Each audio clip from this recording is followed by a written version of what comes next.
Happy Friday, Blazer fans, and welcome to the Blazers Uprise podcast brought to you by Tori Jones and Eric Brandt. In today's podcast episode, we're going to be doing our Western Conference preview. Now, in the future, I plan on dropping my own Western Conference standings predictions. In this podcast, we're going to be getting Eric's insight mostly. I will provide my own thoughts here and there, but we're mostly going to be hearing what Eric has to think, and these teams are in order from worst to best based on where Eric ranks them in the Western Conference. Now, I dropped something on Twitter and on the community tab, which was a little channel update. I was talking about some of the struggles we've had with the technical difficulties with our podcast and some of the issues we've ran into, and it was just basically an update on everything going on here at Blazers Uprise. So if you're interested in that, make sure to go read that so you can stay updated. If you don't follow us on Twitter, the channel's Twitter is at Blazers Uprise. That link will be in the description. Alongside that will be our links to our Twitter pages. Eric is at HoopsJock, and I'm at Tori Jones YT. So, what other intro things do I gotta get out of the way? Patreon. If you want to appear on our podcast in the future, make sure to leave us a donation on Patreon. It's only $10 a month to be able to get some opportunities to appear on this podcast. I think that's a pretty good deal in my opinion. So all the information to that will also be down there in the description. So with that being said, I think we're ready to jump in to the Western Conference preview and how Eric ranks these teams. So Eric, what is your 15th ranked team?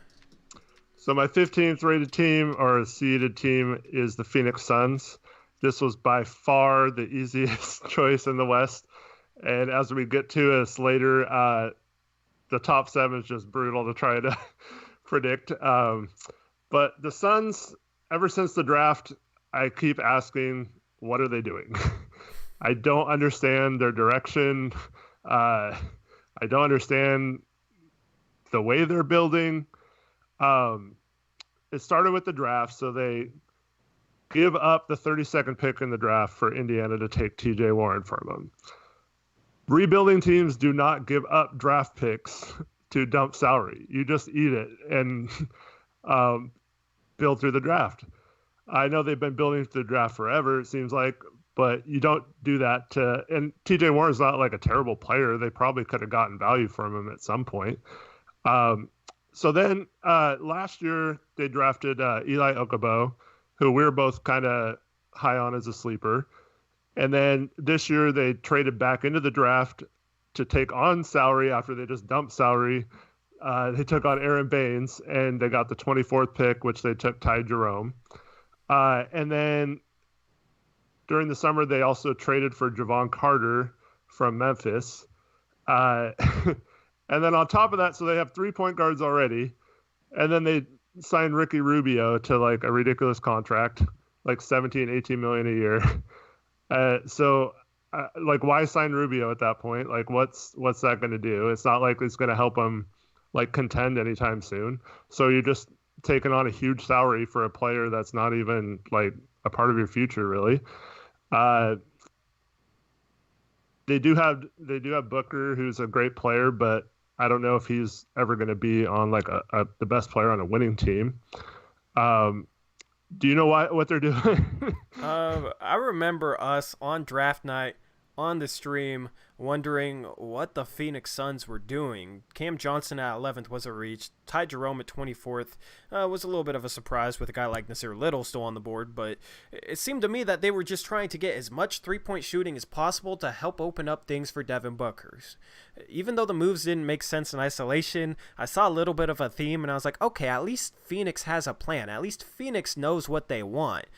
And then they went out and they signed Ricky Rubio, who can't shoot at all, and he's going to be the point guard next to Devin Booker. So then they went back and signed a point guard that can't shoot.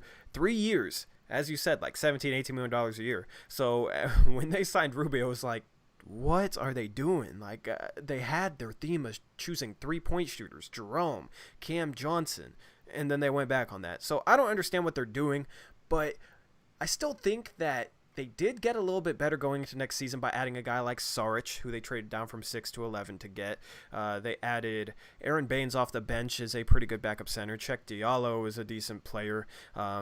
Ricky Rubio, although he's not a good fit whatsoever, and he's not that great of a player, he's still an upgrade over whatever point guard they had last year. I think it was like Tyler Johnson. They've always been looking for a point guard. Rubio is the answer, but he does make him a little bit better. So they're still going to suck, but most of the time when you look at a 15th seed, it's easy to say, okay, they got worse this offseason. This is one of the first times where I'm like, okay, that's probably a 15th overall seed, but they actually did get slightly better. Yeah, at worst, they won 19 games last year, so at worst, they're going to be about the same. I think they can sneak into the low 20s in terms of wins, if you just want to talk about that. But you mentioned Saric and Cam Johnson. So they traded the number 6 pick to get those two, but like, would your outlook be different if they're coming in with Jarrett Culver as their small forward right now instead of? I mean, that's a little better for the future. It might not be as good this year, but I don't know. It just seems like they were trying to like, oh, let's just get better right now. Like, let's screw this rebuild process. Let's just. Yeah, it doesn't make sense to me. And honestly, Jarrett Culver could easily be better than Dario Saric next season. At the same time, Cam Johnson might not even play. They have a lot of forwards, a lot of front court players. So even though that move for Saric seemed like, okay, they wanted a young guy that could also help them right now, it also doesn't really help them much in the present because they would have been able to get Jarrett Culver, who I am really high on as a prospect. I think he'll be a great rookie right away. Maybe he doesn't have the same upside as other guys high in the draft that got selected around him, but in terms of his floor, the dude's going to be a good player as a guy who can defend, a guy who can play make. So I would not have traded down if I were them. Culver and Devin Booker would have been perfect complements for each other. Instead, they got Kelly Oubre as their starting small forward, who also can't really shoot. I'm not super high on Kelly Oubre. I know he's kind of flashy, pretty well known for a player of his caliber, but I'm not a fan of Kelly Oubre. And they also have Mikal Bridges too, another guy who we're both high on. I still think that's a terrible role for him. He'd be much better on a contending team like the Blazers, as like on the second unit with the Blazers. But so I'm not thinking too highly of the Suns, but they are better than probably half the Eastern Conference. So it's not like they're probably not going to be the worst team in the NBA, despite being the 15th in the West. But the West is just too tough for them to climb out of that, I think. Yeah, they might challenge for 12th, 13th if DeAndre Ayton can take a huge leap in production and become like an all-star caliber center. Then they'd essentially have 2 all-star caliber players, which is better than a lot of rebuilding teams in the league. It's just beyond those 2 guys, there's nothing that really impressed me. So going into your 14th team, who do you got 14th? You're probably going to not like this, but I have the Memphis Grizzlies. And so the Grizzlies have a great young core with John Morant, Jaren Jackson, Brandon Clark now. But they also have this like weird ongoing situation with both Iguodala and Josh Jackson now, where neither of them are reporting to camp. And Josh Jackson's in G League, huh? What's that? Josh Jackson's in G League, huh? When you said Josh Jackson isn't reporting to camp, I was wondering if he got arrested for like the 4th time in his career, but I really was just being sent down to the G League, if I recall correctly.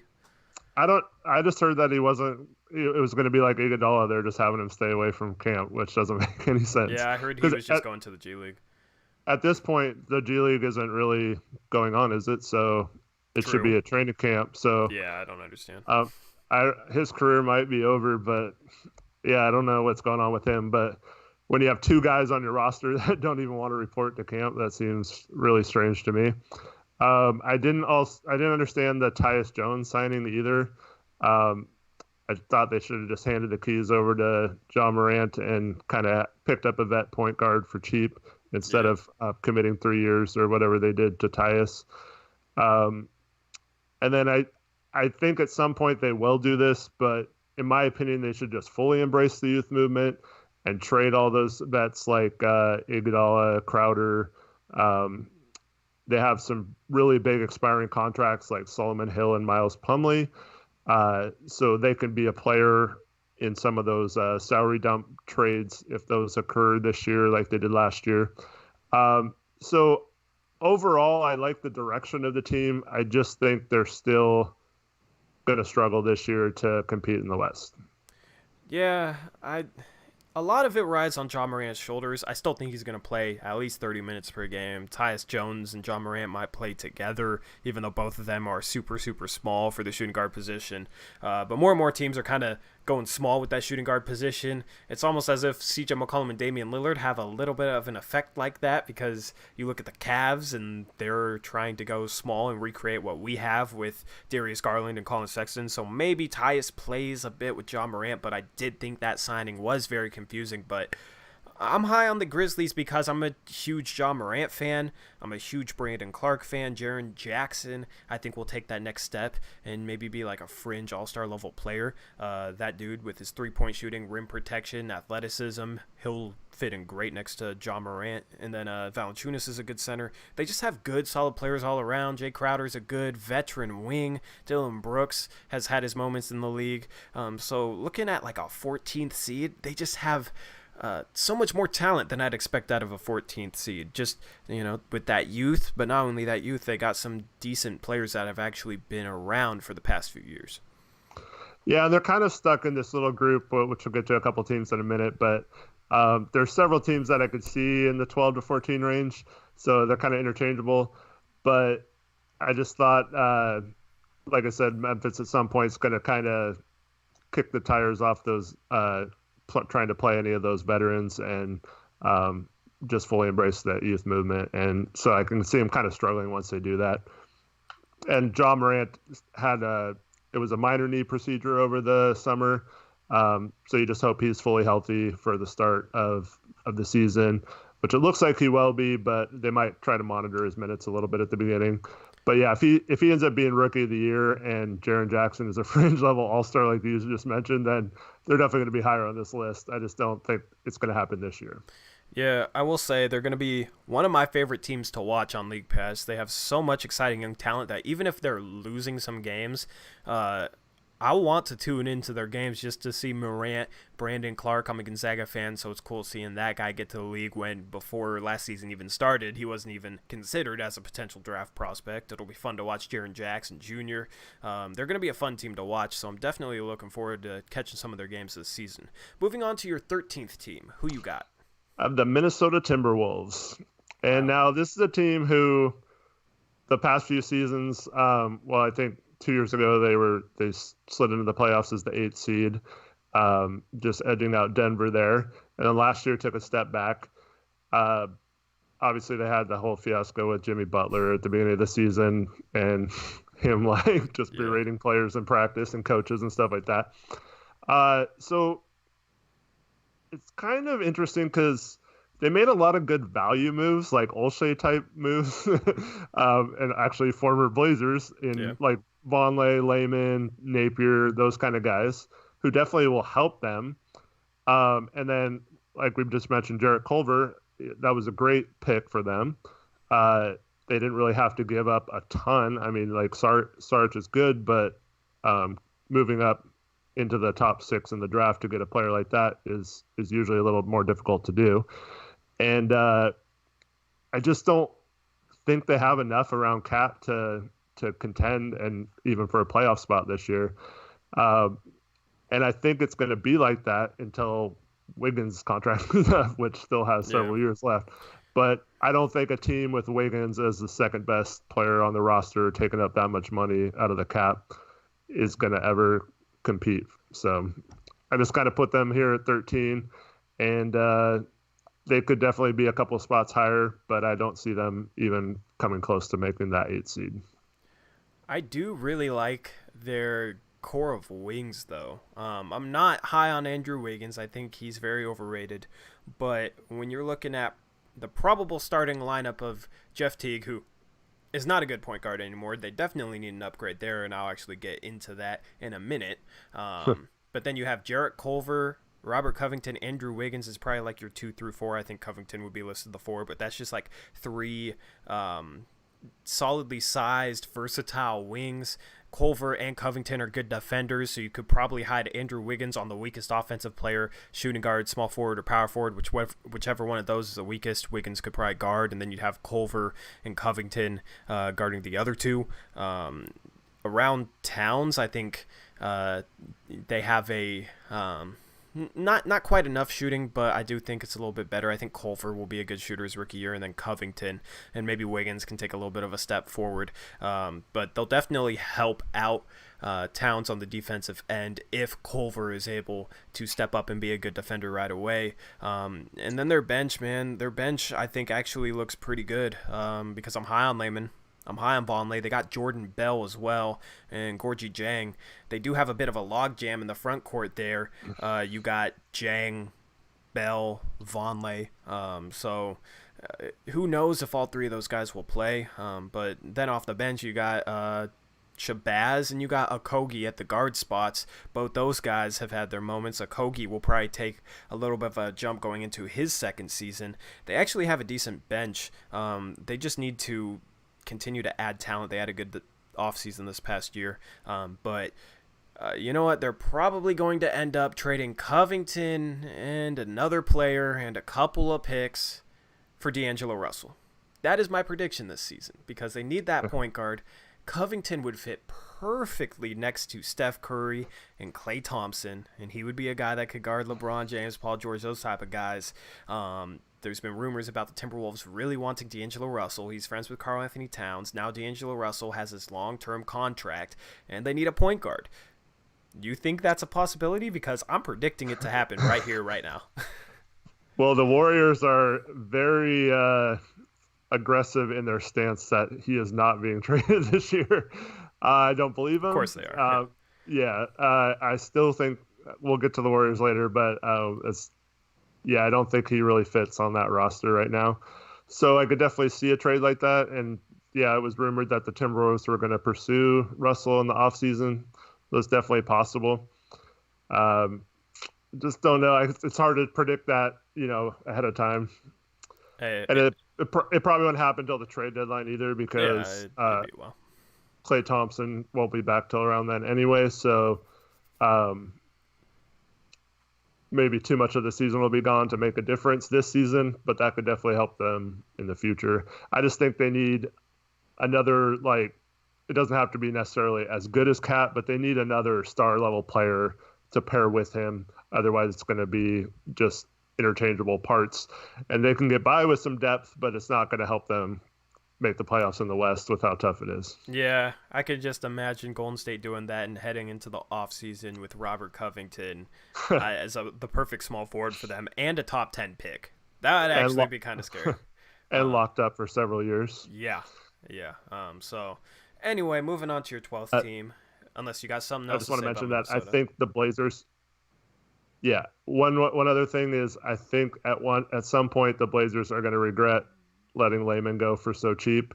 I know he doesn't really fit on the roster anymore, but for that price that he signed for, I think it would have been worth retaining him just in case he builds on some of his success from last year. So I hope that doesn't come back to bite us, but I mean, it definitely could.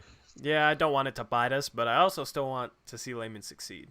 Because, as I said at the time, as I've said since then, I think it was a mistake to let Jake Layman go. I think he just needed a little bit more of an opportunity, especially a consistent opportunity because he kind of got yanked around last season. I think he'll get the opportunity he needs with Minnesota, and I think he'll excel in it. So moving on to your 12th team, who you got? My 12th team is the Dallas Mavericks. Now, you're probably thinking this is about where they should be. Yeah. I went into this thinking I was going to put them a little higher, but I didn't end up doing that. Their big move was obviously just Porzingis being healthy this year after trading for him last year. It's going to be weird not seeing Dirk on that team since he's been there since 1998. So seeing their roster without Dirk on it is really weird. I didn't get signing DeLon Wright. When you have Doncic, it's weird to have a point guard who doesn't shoot very well. I think. It's kind of. I think it made sense from the standpoint of they did sign Seth Curry, who's more of like an off-ball shooting guard type of guy, but he is a bit undersized. DeLon Wright is kind of a bigger point guard, so that makes sense. You could have Curry guard the point guards, DeLon Wright guard the shooting guards. But also I do think DeLon Wright's shooting is a little bit better than he's shown so far in his career. If he's able to knock down shots, play off the ball, and then maybe like cut a little bit, then I think that signing could make sense, but we'll see. Yeah, it's like when Blazers had Brandon Roy. You need a point guard who can knock down the three, I think, is best. And that's you mentioned Seth Curry, who I was about to get to. So he's a perfect fit next to Doncic, I think.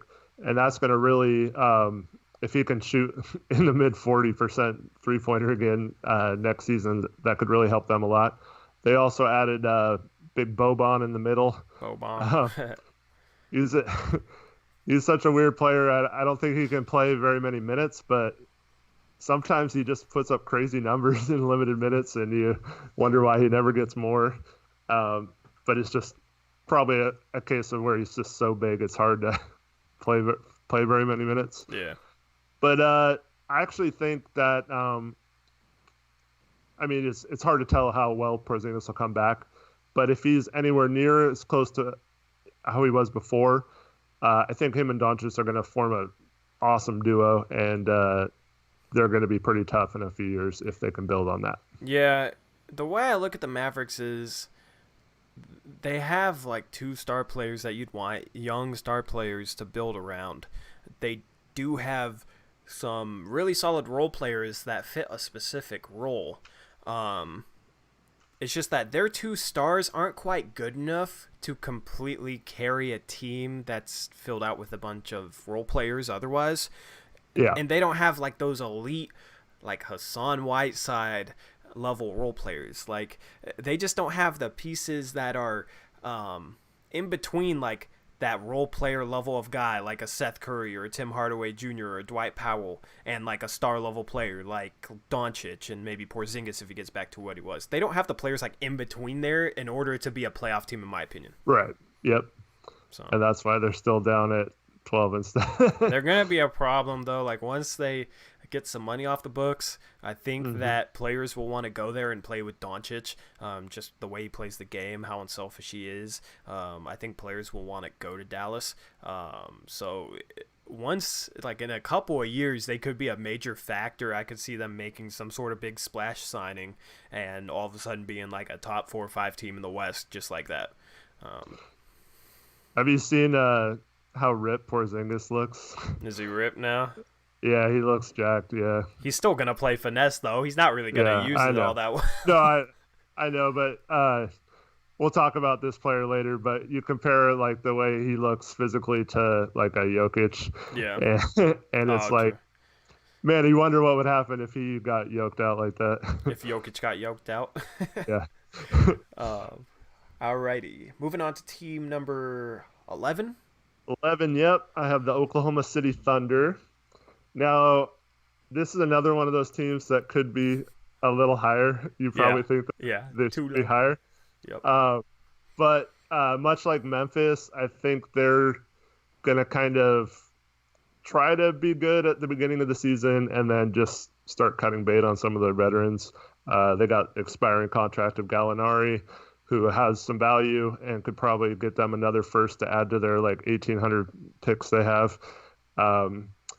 And I think they should just go full rebuild around Shai Gilgeous-Alexander and make him kind of the centerpiece of their team.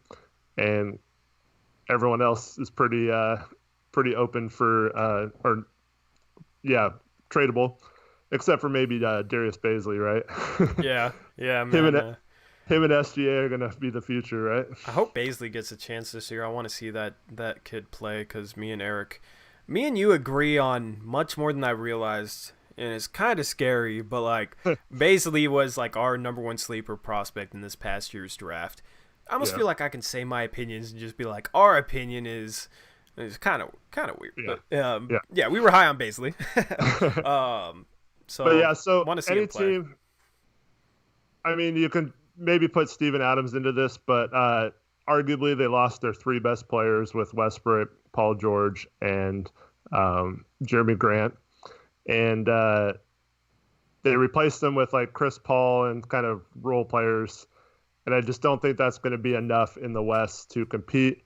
So they won 49 games last year, and I think they're going to have the biggest dip in the West probably from where they were last year to where they are this year. Yeah. And I could see them.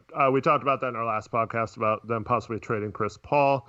So if that happens at some point and it's for like expiring contracts and stuff just to get out of his deal, that's going to make him even worse. And bottom line is SGA and Paul play the same position. So like how good can you really be when two of your best players play the same position? So I just think their lack of wing talent too.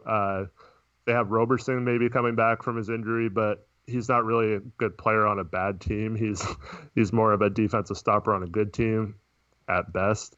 Yeah. And so I just think their lack of wing talent will be their downfall, and they won't be able to compete for that last playoff spot. Let me just say, you have them ranked as 11. If they don't trade away Chris Paul, Gallinari, or Steven Adams, they won't be any worse than 10th. Okay. They won't. That's my prediction. They won't be any worse than 10th.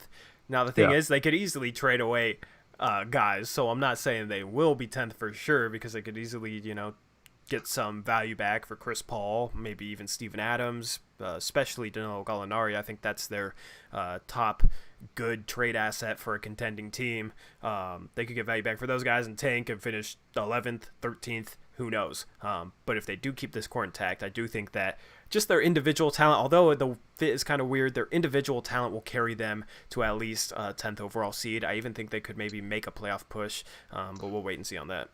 I just don't know if they want that, Yeah. So, just it depends on how they approach the season, and everything is like our best guess. Like, I have no idea what they're going to do. So, anyway, moving on to team number 10. So, this is the New Orleans Pelicans, and I went into this thinking I was going to have them lower because I thought they were being a little too overhyped. But looking at they have a really solid guard rotation with Drew Holiday, J.J. Redick they added, and then they have the potential of Lonzo Ball, and then a really solid player in Josh Hart. So that's a really good four-guard rotation, in my opinion. One of the better that I looked at on some of these like fringe playoff teams. And then, of course, the future for them all depends on Zion. If he lives up to the hype or is anywhere near lives up to his potential, I mean, they're going to be pretty good, pretty fast. You and I both are not high on Zion, as a lot of people are. I don't think he's going to be a terrible player, but I don't think he's going to be like a top 10 player in the NBA at any point in his career. He can still be a really solid player, though. I just don't think he's ever going to live up to the hype. Yeah, and let me just say this. Like, saying that's a lot harder to say than just like, oh yeah, he's going to be the next LeBron or something like that, because the hype around that dude is insane. So like I agree with Eric. I could easily say, oh, Zion's going to be amazing, and I would get no hate for that. But we're honest. Like, I'm honest. I'm going to say it, even though I know there's going to be at least one poster down in the comment section saying, oh man, you guys are hating on Zion. It's so disrespectful. How can you disrespect Zion, the next GOAT? You know what I mean? Comments like that. But still going to be honest. And speaking of conditioning, he looks kind of punchy, kind of Zach Randolph-ish. Yeah. And I just wonder, like, if he wasn't like that, how crazy his athleticism would be if it's this good with being a little overweight, So if he can ever get that, you never know if he will get that under wraps, but if he ever could, that would be a lot better for his career, I think. I mean, his weight issues also combined with his athleticism could lead to some injury issues. If you're landing from that high up and you weigh that much, that's a lot of force to absorb. And if he has if he has injury issues that zaps him of some of his athleticism, how good is he going to be? Because his best trait is his athleticism. So if, he loses a bit of that, who knows how good he'll be. He could end up being another bust. Hopefully that doesn't happen. I wouldn't wish that on anybody, but I do think there is some concern with Zion, and I think the hype around him is a little bit out of control. Yeah, I can't quite say bust. But if he's just like say a 15-9 guy in his career, I consider that probably a bust compared to what people Yeah. think he's going to be. Yeah. But it's not really a bust. That's still a good player. It's just I just don't think he's going to be like elite type player. Another player that they have that I'm not a huge fan of is Brandon Ingram. I understand the value of getting him in the trade. I just don't like his game that much. But he's good enough to where he can help them kind of get into that 10th seed range. Yeah. And then they also drafted Jackson Hayes with the 8th pick. He's more of a project center, so I don't know how much he's going to help him this year, but I definitely think he could be good in the future. He could easily end up being the best player out of the young prospects they have now, out of like Lonzo Ball, Brandon Ingram, Zion Williamson, and Jackson Hayes. I actually think there's a little bit of a decent chance that he ends up being the best overall player, because you look at centers with his skill set, just being able to block shots and being super athletic. You look at a guy like Mitchell Robinson, who was drafted in the 2nd round last year, and then he popped for the Knicks, and he's going to be a really good NBA player. You look at a guy like DeAndre Jordan, who was drafted in the 2nd round, and he popped, and he ended up being a good player. I think that like a prime DeAndre Jordan is what Jackson Hayes could easily end up being, and he could be a borderline all-star for that reason, a guy putting up like 17, 18 points per game, especially just like off of lobs. But he does have a jumper that I think he could develop in the future. And then just his defense, man, he could be one of the best rim protectors in the league. I'm really high on Jackson Hayes. So I really like what the Pelicans did this summer, the role players they got, the young guys they got. I still always come to this, though, with them. How many proven above NBA... how do I word this? How many proven above average NBA starters do they have? 1. Drew Holiday. That's it. Yeah. I mean, JJ Redick started most of his career. He's getting on the downside of it, but he's a solid NBA starter.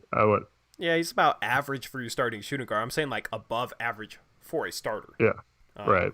Like they do have like a bunch of solid role players, but it comes down to above average NBA starters. They got 1. Yeah, but Ingram and Zion do have potential to be that this year. Yeah. You never know, getting away from LA too, if that, you don't have all those eyes looking on you all the time.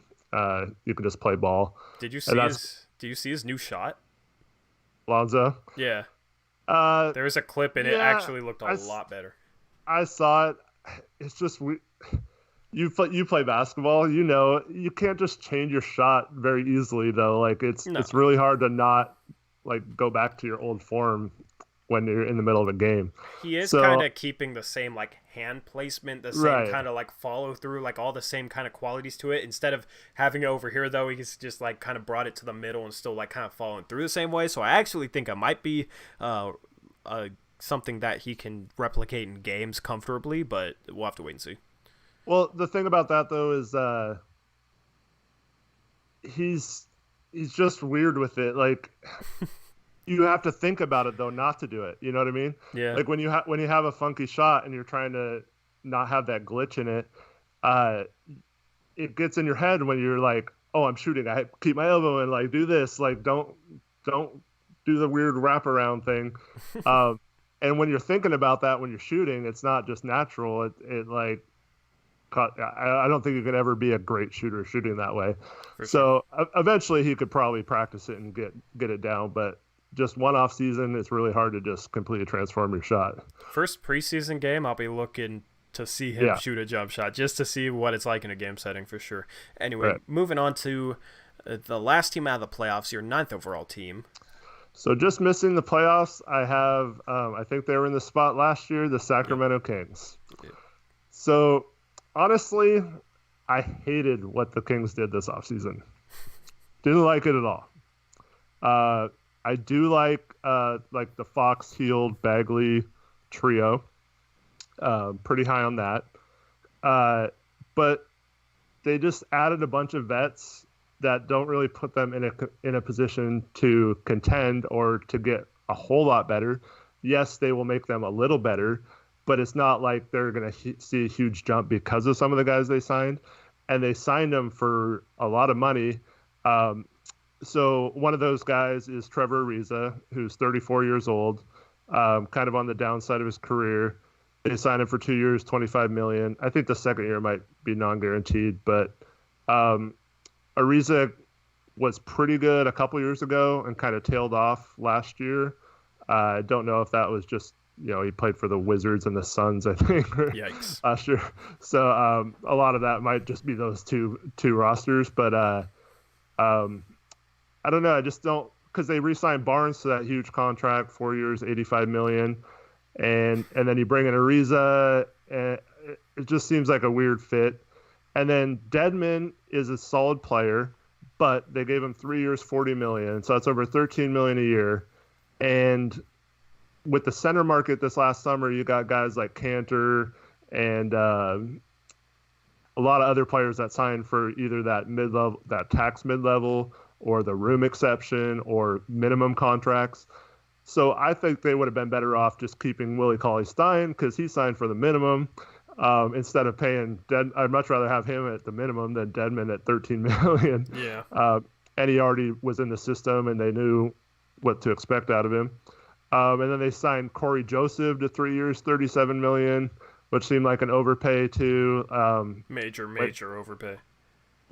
Just get a cheap veteran backup point guard. Like tons of point guards signed for less than that, like closer to the minimum. Well, they have Yogi Ferrell too, who I wouldn't say is any worse than Corey Joseph, and he's cheap. Not at this point in his career, yeah. Made no sense. So this is going to sound really crazy, but I am kind of getting 2016 Blazers offseason vibes with them right now. The only difference is they didn't sign those guys to like all 4-year deals, so they're not screwed for 4 years. But the type of moves where like you're on the cusp and you just get a bunch of dudes at way overpriced, and then you're kind of stuck with them without making your team a whole lot better.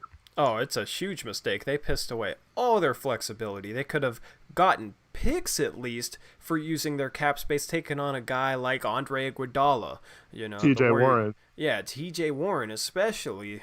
They could have gotten an early second-round pick in last year's draft to get TJ Warren, who is quite possibly better than all the players they signed.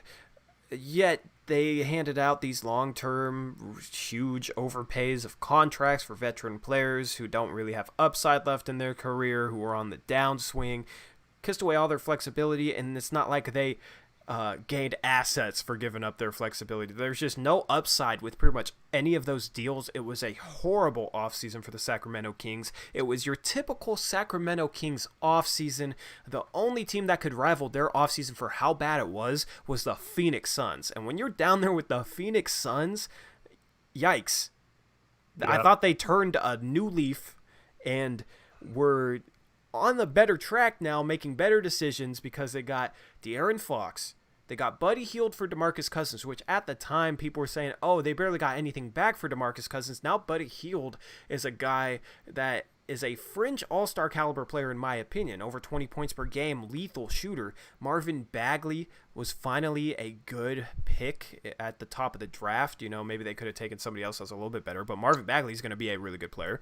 I thought they were finally making better decisions, and then they went and had this offseason. Now it's like, oh, it's still the same old Sacramento Kings, still can't make the playoffs, still probably won't because they didn't do anything to get all that much better, and they kissed away their flexibility. So I feel bad for Sacramento fans, but yeah, their team is in a very tough spot. They're kind of stuck in purgatory unless all three of like Fox, Hield, and Bagley become at least all-star caliber players. Those are really the only three guys that I have any hope for on that roster. Yeah, and those three are definitely good enough to where if they take that jump, that's what's going to keep them in this ninth range. And I do think the veterans that they signed will keep them afloat for possibly contending for a playoff team. But I think they're very solidly in this ninth range. Yeah, we'll probably have them ninth in my standings predictions. Them and OKC are like my 9th and 10th teams that are kind of in a tier to themselves. Like probably not going to make the playoffs, but better than the teams before them. Anyway, we're gonna. Spoiler alert. What's up? Spoiler alert. What's the spoiler? For Me. your I thought video. you were gonna give us out. Yeah, spoiler Yeah. alert. I might change it. I don't know. I did have like a rough draft of the standings predictions, but it might change 5 times. It's really hard to rank the West this season. So anyway, we're hopping into the playoffs. Who is your eighth? Who's your eighth ranked team? I have the Spurs, and this was honestly probably the second easiest one to predict. 100%. I don't think they're good enough to be in the top 7, but I think they're good enough to not be in the to be in the playoffs. Yeah, I mean, it's the San Antonio Spurs with Greg Popovich. You really think they're going to miss the playoffs, especially when they still got some talent on their roster? Yep. So they added DeMarre Carroll, who just seems like the prototypical Spur. Yeah. They still have Rudy Gay, LaMarcus, obviously, DeRozan. So they have some talent there. Plus, they're adding Dejounte Murray back, who was missed all last year. Yeah, don't forget Derek White, because I really like that kid as well. Yep. So their guards are pretty good. Dejounte Murray actually made one of the defensive I forgot if it was first or second team the year before. So they're going to get better defensively. They still have a little bit of a lack of shooting, especially they had that situation where they thought they had signed one of the Morris brothers, and then it was Marcus Morris, and then they traded Bertans to make room for him to the Wizards, and then he backed out of the deal and signed with the Knicks. So that's really going to hurt them. Yeah, they went and signed one of their 3-point shooters. Yeah, and then they went and signed Trey Lyles to try and replace that. Trey Lyles, like 2 years ago, shot a good percentage, but last year he was below 30%. So I guess that's kind of like ended up being their Bertans / Marcus Morris replacement. But he's worse than both of them. And I'm not really expecting much out of their draft picks this year. I think they drafted a couple like Euro guys. But you never know with the Spurs. Those guys sometimes come in and play right away. Oh, I'm high on Samanich, however you say his name. Like, I actually liked him as a prospect, and when he went to the Spurs, I'm like, okay, this dude's about to be like a future 10-time All-Star in like the next dirt. I do like him too, but I just don't think he's going to help him that much this year. Yeah. And then, so I think they're just very solidly, and that they won 48 games last year. Is probably going to go down just a little bit. Probably in that mid 46 or so. But yeah, I think they're gonna be solidly in the 8th spot. The one guy we haven't mentioned that could help them reach a new level if he pops next season is Lonnie Walker IV. Now, he was injured the majority of his rookie season, but when he played, you could kind of see what the Spurs saw in him. Of course, when he got drafted a couple years ago, he was kind of like a top 12, 13 projected pick. He fell all the way to 18th. He fell further than he should have. And when I see this kid play, man, he reminds me... he doesn't remind me of Anthony necessarily in terms of his play style. Walker is a little bit more of a wing. Simons is a little bit more of a combo guard. But in terms of just like seeing this guy, and it's like, I like what I see. And I feel like he's a Simons type of prospect in which he could end up blowing up this next season by getting a good consistent role on a greatly coached team by Greg Popovich. Lonnie Walker could end up being one of the most improved players in the league. He could pop just like Simons, and if he does, that just adds another shooter to their lineup, which they kind of need. It adds a dynamic, athletic wing, which they don't really have at this point, and it would help them a lot. If you're looking at like Derek White, DeJounte Murray, Lonnie Walker is your guard rotation, Bryn Forbes is that shooter too. Like, that's a really solid guard rotation that has a lot of upside. Still got Patty Mills too. Patty Mills, they have a logjam. Okay, they have a logjam. Yeah, they have a lot of people. So I don't know quite what the path to playing time is. He's a little bigger than some of those guys, so he can probably play more 2 and 3. I'm not as high on Lonnie as you are. I just don't see a lot of his skills. It's kind of like what we talked about with Gary Trent. It's like he has the tools, but it doesn't seem to like work when he's on the court. And I don't know why, but if like you're right, if he does figure it out and it does translate to the NBA, then he could really pop this year. I just see a guy that he can knock down threes, and then when he's ran off the line, he's very athletic, especially once he gets going downhill. Like if he gets run off the line, he's able to drive the lane and get to the rim very quickly, and he can get up, and he becomes a problem trying to stop him at the rim, with him attacking bigs actually like very hard. Like he attacks the bodies of bigs. So he's not a guy that's going to be out there like shaking and baking and creating a lot off the dribble. He doesn't have like a great handle, and that's why he doesn't fully remind me of like an Anthony Simons type, but he'll know how to play because he plays for the Spurs, and just his tool set, I think that if he just consistently makes the right play, that he could pop. So yep. Anyway, anything else for the San Antonio Spurs? Nope. Let's get to the top 7. And who's that for you? So real quick before the top 7, I think this could go in any order from here on. So this was obviously the last couple of years, there's been a couple game difference between like being a top 4 seed like the Blazers or being completely out of the playoffs. And that's crazy how it comes down to so close of a margin. So any of these teams, I think, could make a push to be higher or lower, depending on what happens and injuries and all that stuff. So I'm just rolling with these for now, but these are definitely the top 7. I don't think there's any real debate on the top 7 in my mind. So number 7, I put Utah. Wow. The Jazz. Yeah. So the Jazz, it's tough, man. The Jazz won 50 games last year. They obviously added Conley and Bogdanovich, and then a lot of role players like Ed Davis, Jeff Green, that kind of stuff. We're both pretty high on their starting lineup, I think, not as high on their depth. They also have some kind of injury-prone guys in their starting lineup. They lost a lot of vets in Favors, Rubio, and Korver. So we'll have to see how their shooting is. Obviously, Bogdanovich is a good shooter, so it probably takes place of Korver. They also lost Jay Crowder. Jay Crowder was another guy who fit their culture and the way they play. Yep.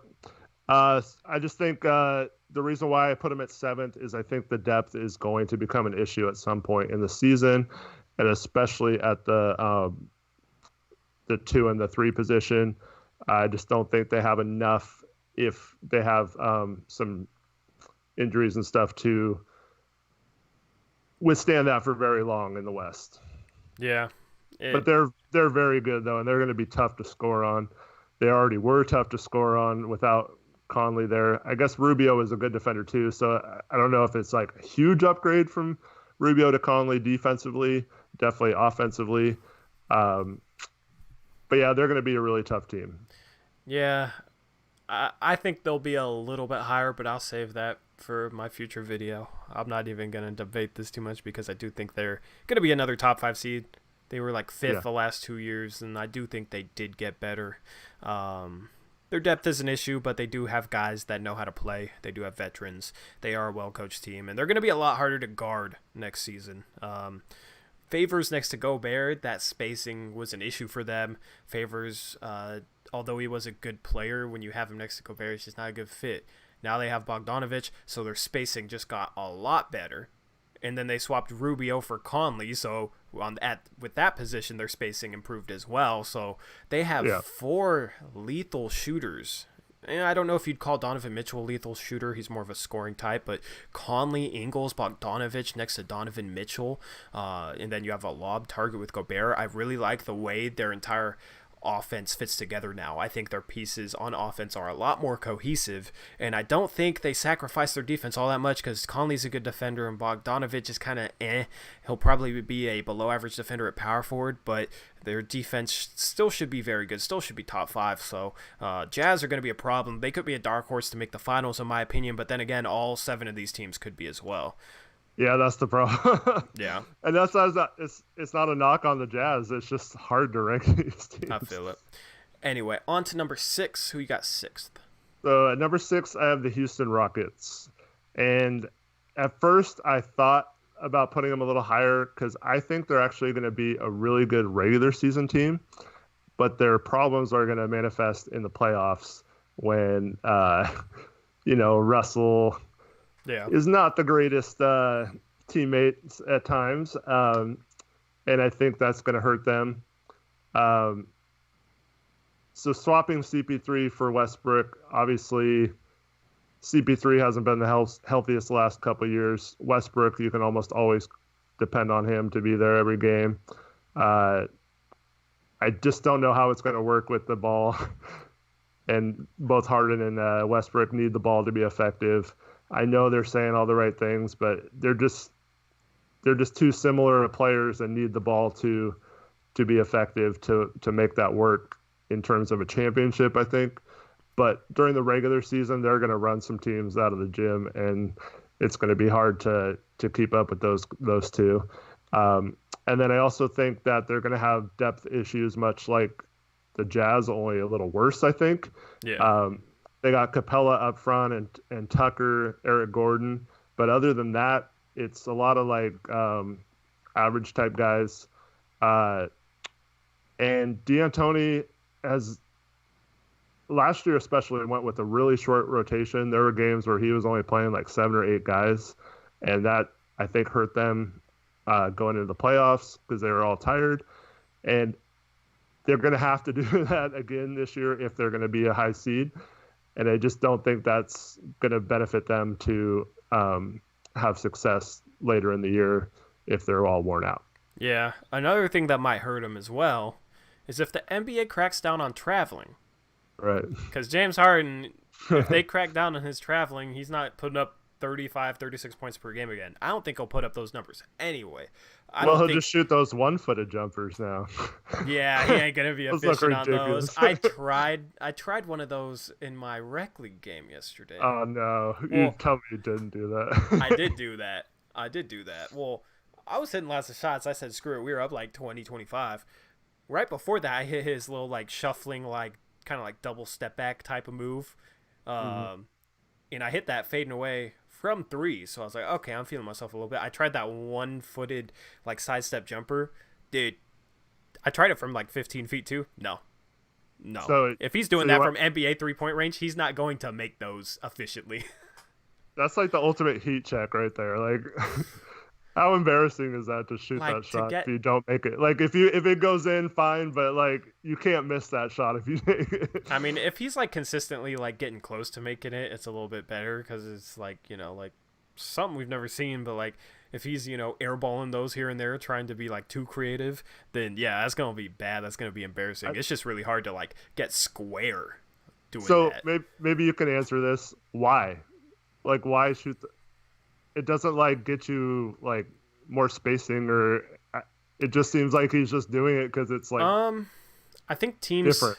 Yeah, I think teams play him on his left hand heavily, and I know it's like he was doing it going to the right, so I think it's kind of like something that if he can consistently hit when teams just like completely play heavily up close on his left hand, that maybe he can pull that out and make him pay for that.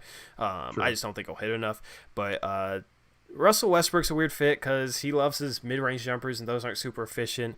Instead, they want threes or layups. Who knows if that'll help him or hurt him, because if he starts shooting more threes, that's not going to be a good thing. It'll like be good for everyone but the Rockets. Exactly. It'll be a weird fit. I don't think Harden can quite replicate what he did last season. They have guys that are kind of set for a little bit of decline, and so I could see them being 6th. I don't know where I'd rank him, but I don't necessarily disagree with that ranking. So who's your 5th overall team? 5th, I have what's probably the hardest team to rank, and that's the Golden State Warriors. Agreed. And we already talked about D'Angelo Russell, just a strange fit in that system. He's another one of those guys who excelled last year, basically having the ball in his hands at all times. And we know Curry can play off the ball, but you don't want to take the ball out of his hands too much. And Russell isn't like a knockdown, catch and shoot kind of guy. So I just don't know how him and Curry are going to fit in the same backcourt. Now you can maybe use him to rest Curry a little more, so he's not playing as heavy of minutes. I just don't know. And Green, you want Draymond to handle the ball a little bit too. So you got 3 guys there that need to handle the ball. Without Klay Thompson spacing the floor, it's just I think they might struggle a little bit. But anytime you have Curry and Draymond Green, you're going to be good. And D'Angelo Russell was an all-star last year, so even if he isn't the greatest fit, he'll still be a good player. And then they made a lot of like value signings, like Willie Cauley-Stein we already talked about. But they did lose a ton of veterans, not just Kevin Durant. They lost Iguodala. They lost Cousins, obviously. It didn't really give them a ton last year, but it was a part of the team. They lost Sean Livingston, who's been there for a while. They lost Quinn Cook, who was a good backup point guard for them. So that's a lot of stuff to lose, plus Clay being out. So I can see them kind of struggling to be in the top seeds, but I don't think they're going to be completely out of the playoff picture. Like I said, when you have the best shooter in the NBA and a guy like Draymond who's so versatile. So I could definitely see them being in this range, around 5. Oh, yeah. People were sleeping on them this season. They still got Steph Curry, who's probably going to average over 30 points per game this next season. That dude's going to absolutely go off. You still got Draymond to kind of anchor that defense and set up Steph and, just be that all-around Swiss Army knife type of player that he is. And then you add D'Angelo Russell, and D'Angelo Russell's a good player. I think they'll stagger Russell and Steph Curry so that Russell could probably play with the bench and kind of run that bench unit, which isn't that good. But when you have a good player like D'Angelo Russell playing alongside those guys, it can help them play a little bit better. So people are definitely sleeping on the Warriors. I could see them pushing for home court advantage easily. A lot of people seem to have them 6th or 7th. So it'll be interesting to see how they look like without Klay Thompson playing and with D'Angelo Russell instead. I just like that they're finally taking a step back and we don't have to put this team number 1 for like the 5th year in a row. So thank God for that. Yes, I agree. Moving on to team number 4. I'm assuming it's the Los Angeles Lakers. Yes, that is correct. All right, dope. So this team is going to come down 100% to the health of AD and LeBron and how much they load manage those guys. What a term. How much they load manage. How much they load manage guys.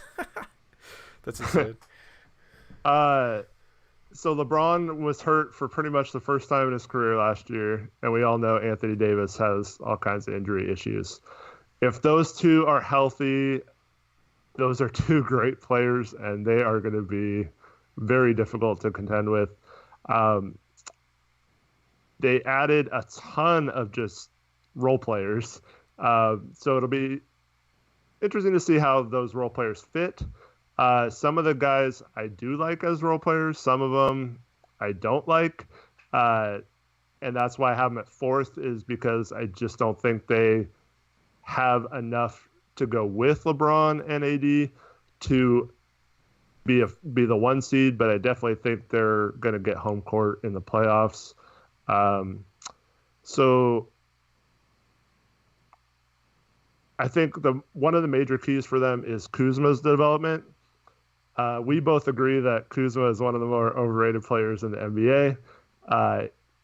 And I don't see him fitting well with those guys if he doesn't improve that 30% three-point shooting.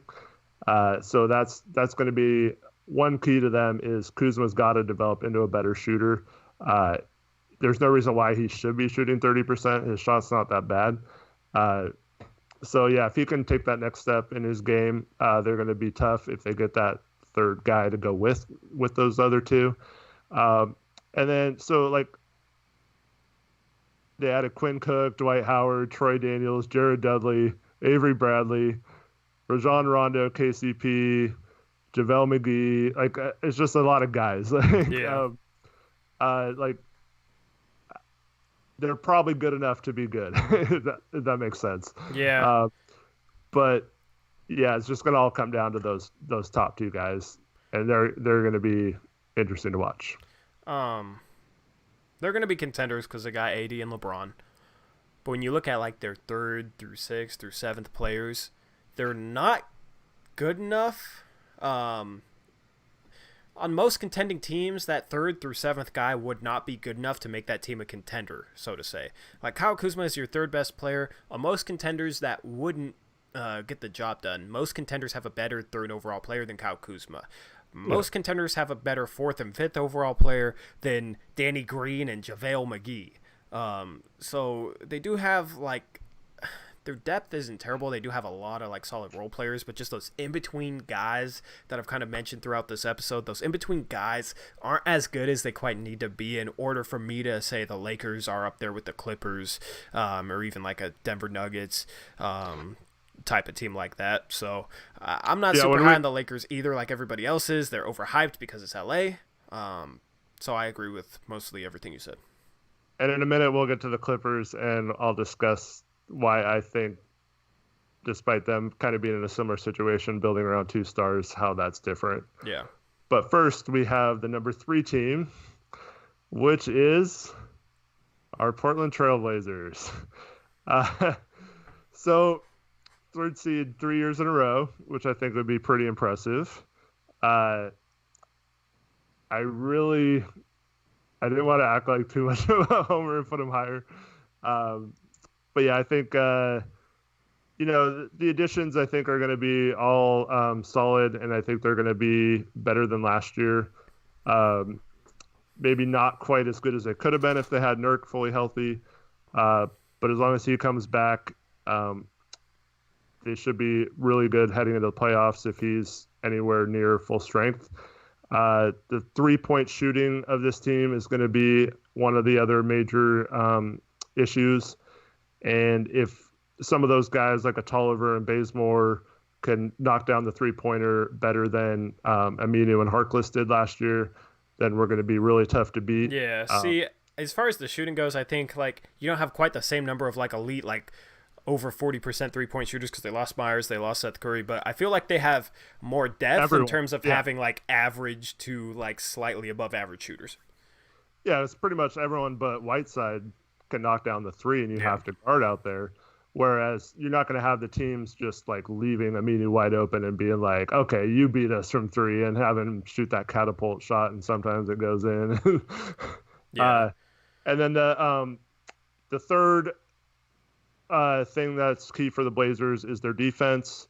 If they can get into the top 10 in defensive rating versus, I think they're about 16th last year, that would be enough to put them in the conversation for a championship, I think.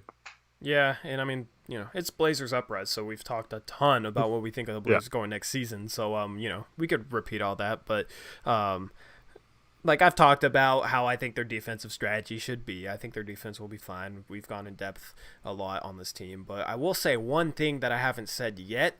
Their schedule is so hard during the first 20 games that I believe how they perform during the first quarter of the season will set their ceiling for how much they can achieve as a regular season team. If they can have a good record, if they could be like 14-6 out of their first 20 games, they will have a solid chance of being the number 1 overall seed because of how much easier their schedule gets, how much better they'll get getting acclimated to each other. Nurkic will come back, and then they have a chance at making a trade at the trade deadline to improve the team even more. They have a hard schedule in their first 20 games, but if they can have a very good stretch, it will set the ceiling for this team. If they kind of struggle, if they end up, like 8-12, which is certainly possible, they can still have a good season. They can still reach like 50 wins because of how hard the schedule is. It just kind of like lowers that ceiling. So I think like this first 20 games sets the ceiling for the Portland Trailblazers entire season, more so than it normally would. I agree. And yeah, you just want to hope they're at least 500 after that stretch. 10-10 would be an excellent record. I think you have a video showing schedule just breakdown. what that would do. Yep. So if they're even 10-10, they're going to easily win 50 games, in my opinion, and be right there in the mix for home court advantage. Yep. It's almost kind of nice. It almost takes the pressure off a little bit. I know losses sting a little bit more to start the season, but at the same time, just keeping that perspective of how hard their schedule is. Like, if they win like 3 of every 5 games and end up like 12-8 out of the first 20 games or so, that'll be good. So we'll see how they start. Hopefully they start fast yet again so they can really like set that ceiling, because I mean, imagine if they're like top 3 after the first 20 games, and then you're just looking the rest of the season like so many more home games than road games, and the schedule gets so much easier. I'm hoping that they start really fast. And with all the new guys, I kind of like going on an early long road trip. It kind of gels the team maybe. Yeah. And hopefully that helps them. Hopefully. Anyway, number 2 team. So I have the Denver Nuggets at number 2, and I just don't see them being any worse than last year. They won 54 games last year.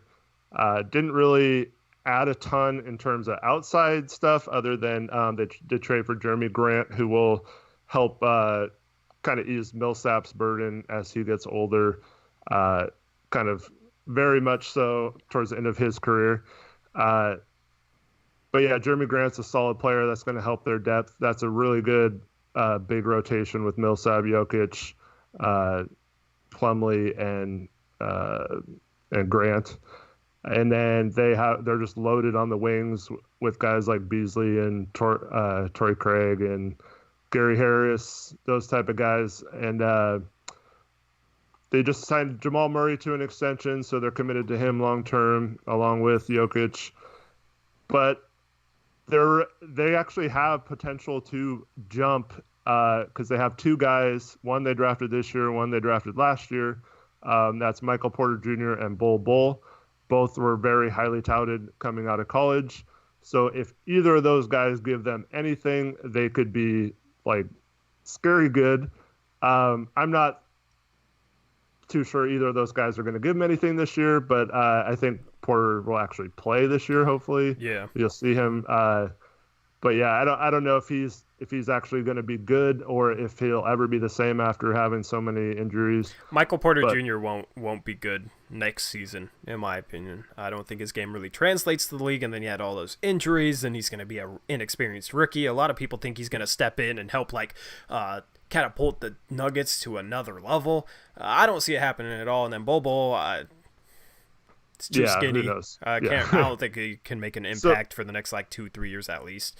I think one thing about Porter Jr. though is he's in a situation where he doesn't have to be great, whereas if he was on a younger, more rebuilding team, he'd have a lot more pressure to be good. Yes, but then again, he's a guy who needs the ball to be effective, in my opinion. He's a ball-dominant player. He's not a great defender. He's not a good playmaker.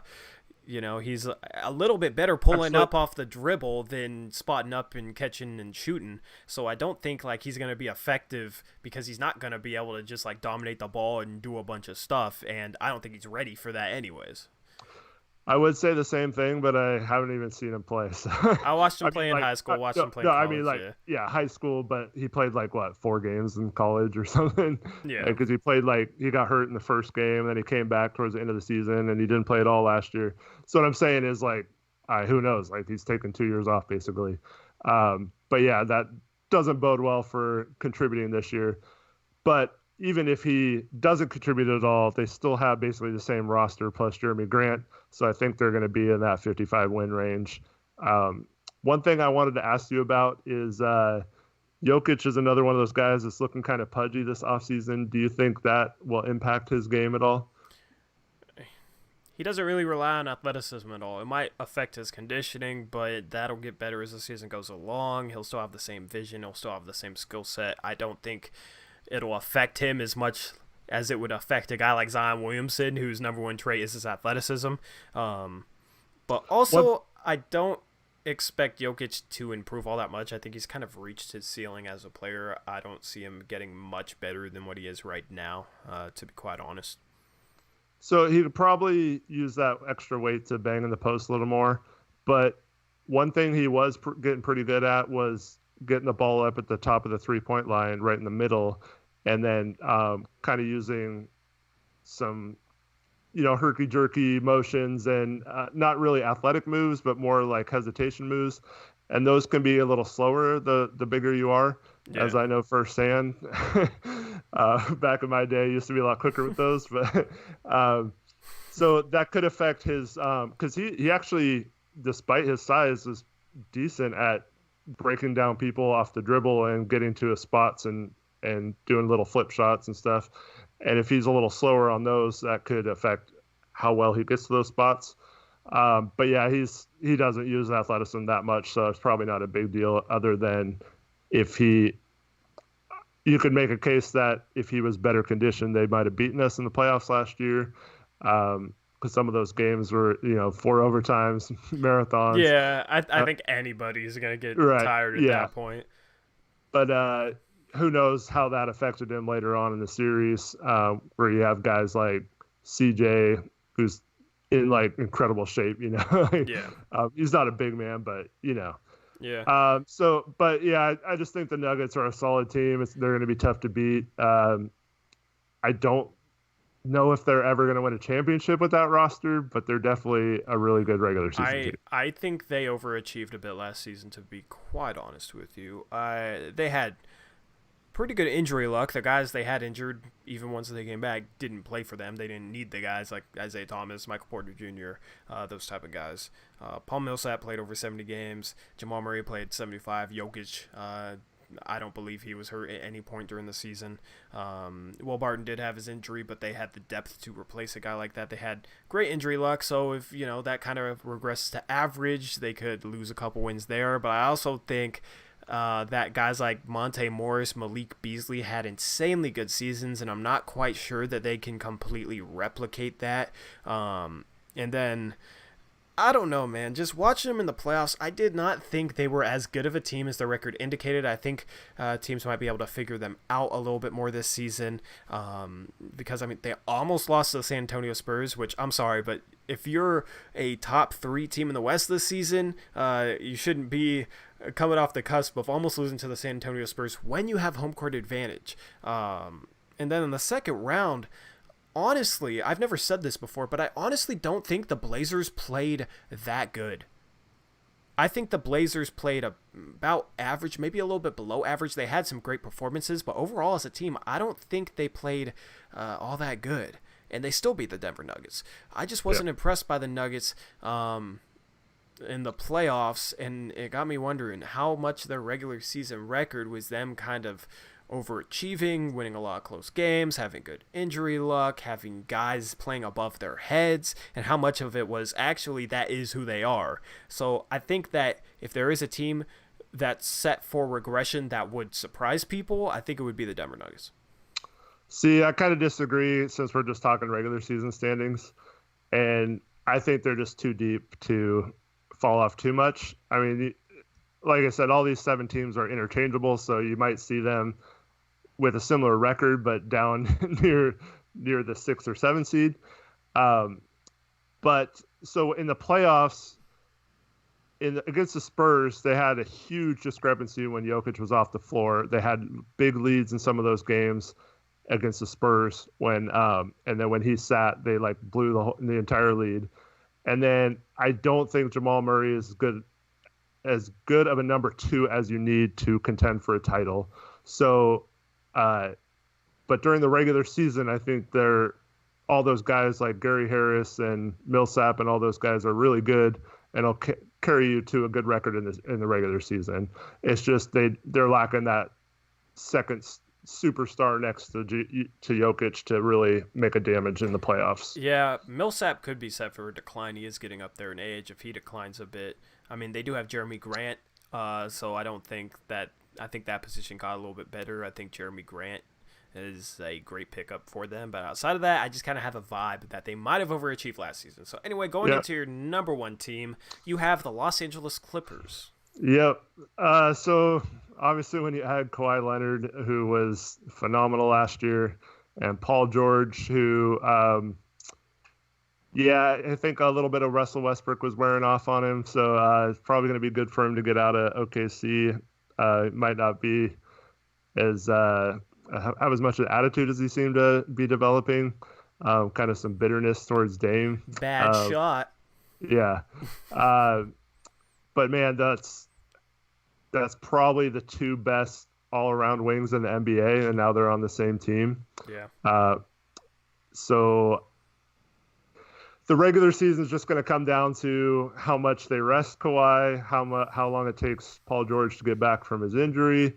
But unlike the Lakers, I think they have a good enough team without those 2 to still probably contend for the playoffs like they did last year. Oh, 100%. Like, you compare, like, their third through fifth players. Their third best player is Lou Williams. He's better than Kyle Kuzma. Their fourth best player, probably Montrezl Harrell. He's much better than JaVale McGee, Danny Green. Their fifth best player is Patrick Beverley. Yeah, I would say he's better. I would say he's at least as good as Danny Green or JaVale McGee. And then, like, sixth through, like, ninth, I think they're a little bit deeper than the Lakers as well. So they have a lot more depth to surround their two stars. Absolutely. And they drafted Kabengele too from FSU, who I think could he won't be great this year, but could give him a few minutes backing up maybe the 3 or 4. Oh yeah, he's an energy kind of defensive guy. Any guy like that drafted that can provide energy, provide defense, provide rebounding has a chance to play even for a good team, because a lot of times those good teams have their stars. They're just looking for those role players to provide those things. They did lose a lot of their players from last year in the process. So they lost Gallinari, SGA, Garrett Temple, Wilson Chandler, Tyrone Wallace, like those kind of guys who all contributed last year. But they replaced them with just as good of guys. But yeah, that second unit with Lou Williams and Montrezl Harrell, if he doesn't start. They got Shamet as well, who's a really good player. Shamet, yeah. And then they got Maurice Harkless now, and who else do they have? JaMychal Green, I think, is coming off the bench. I actually think Harkless is going to be their starting power forward. I think they haven't had Kawhi or Paul George practicing, but they're like they've been running out a unit with Patrick Beverley, Maurice Harkless, and Zubac in it. Beverley and Zubac are pretty much slated to start because they like Harrell off the bench. So Harkless playing in the same unit as those guys tell me he's going to start. From a defensive side, dude, 2 through 4. They have the most switchable, versatile, good defenders that I've ever seen. You got Kawhi Leonard, Paul George, and Maurice Harkless at positions 2 through 4. Those guys can easily guard 4 positions, maybe even 5 positions, depending on who's out there on the floor. Those guys are all super switchable. Those 3 guys, their versatility on defense is going to be a huge problem for the league. Well, then if you have a lineup where you have Beverly in there and Montrezl Harrell, that's really tough. Like, how are you supposed to score on those guys, man? You have to, like, this is why I don't think it's that bad to play like the Blazers if they go with like Collins and Whiteside, because we're gonna have to like do something different. We can't beat that team with playing wings. Yes. We're gonna have to do something where we outwit them with size or something different. Like, we can't match up with them with our wings. So but yeah, so they are by far the best team in my opinion. Now, whether they have the best record is still up for debate, because like I said, I think Toronto sat Kawhi something like 20 to 22 games last year without really being injured. So it'll be interesting to see how Clippers handle that situation. And then Paul George is probably going to miss at least the first month of the season. And then, we'll see how they deal with him after that. But if they just have one of those guys at all times, they're going to be really tough. Yeah, going back to what you said about the Blazers, playing Collins and Whiteside together, doing something different against the Clippers. The problem with the Clippers with that lineup is going to be their shooting. Patrick Beverley had a good shooting year last year, but he's kind of been suspect for his career, so if he doesn't shoot the ball that well, their spacing in that starting lineup could be a little bit of an issue, because Harkless is a very suspect three-point shooter and Zubac is a non-threat from the three-point line, so that's potentially like 3 guys that can't provide enough shooting surrounding Kawhi Leonard and Paul George. So a team like the Blazers with those 2 rim protectors, you could easily see guys like Rodney Hood, CJ McCollum pressing up hard. I guess, you probably have CJ playing against a guy like Kawhi Leonard and just telling CJ, don't let him get going from the outside, make him drive the lane towards our 2 rim protectors, and that's how we're going to guard him. Rodney Hood, same way with Paul George, and you'd take away the three-point line, you'd have Collins and Whiteside guarding Harkless and Zubac, so they could pack the paint because those guys aren't really threats from the three-point line, and you could just like kind of funnel everything towards those guys. I think that might be the best way to guard them defensively. I think we have the personnel to actually guard them defensively. A lot of people are saying Portland doesn't have that big wing to match up against guys like Kawhi and Paul George, but if you guard them like that, yeah, who does? They're going to cook anybody who's in front of them. They're going to get theirs. You kind of want to slow them down, but if you funnel them towards two rim protectors, you could actually have some success. The problem is, so if I was to say, if I had to pick one person to defend Kawhi or Paul George, it would be the other person, and they're on the same team. So like, you're not going to be able to. Same with LA. If LeBron and AD are healthy and playing well, you can't stop those guys with one person, and that's why it's kind of driven us crazy a few times where we just try the same thing every time on those kind of players and don't really mix it up with double teams or anything like that. But yeah, we're not going to be able to slow those guys down, and no team really is. So you have to do different things like you were talking about. Yeah. So Clippers, they're going to be really good. Their bench is phenomenal.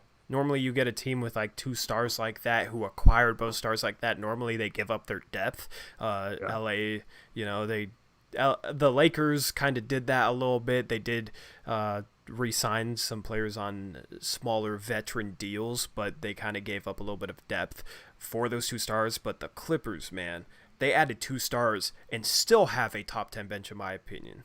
One thing about both the Clippers and the Lakers, though, they are going to be absolutely screwed if they do not like win in the next couple of years. True. Because unless those guys like sign and stay long term, they gave up both of their futures for right now, this year and next year maybe.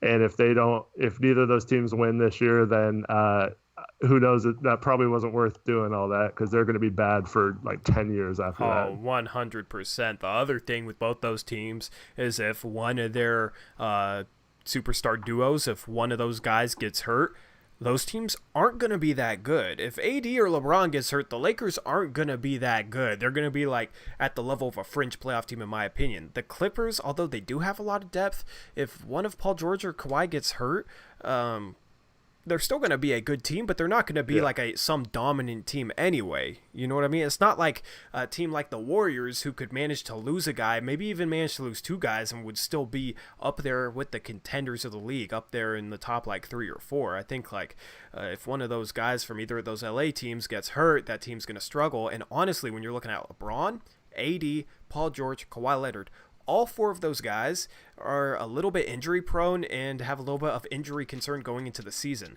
So that is definitely a question mark for the Lakers and the Clippers. Absolutely. It'll be fun. It's going to be a battle every freaking night. We finally have parity, especially in the Western Conference. I'm so excited. I'm buying League Pass because it's not a race for runner-up like it seemed like for the past 5 years with Golden State. Of course, Golden State got hurt, so they lost the championship, but it was just like, it's everybody versus Golden State. Now it's actually there's some true competitiveness from team to team. There's a bunch of different teams out of the Western Conference that could make the finals. I think any of the top 7 that you listed could end up making the NBA Finals, and I wouldn't be shocked to see it. So it's going to be a lot of fun this year. I'm really looking forward to it. Yep, and a lot more so than the Eastern Conference. Oh, yep, the Eastern Conference, 2-team conference. You got the Milwaukee Bucks and the Philadelphia Sixers. And we'll get to that on our next podcast. For sure.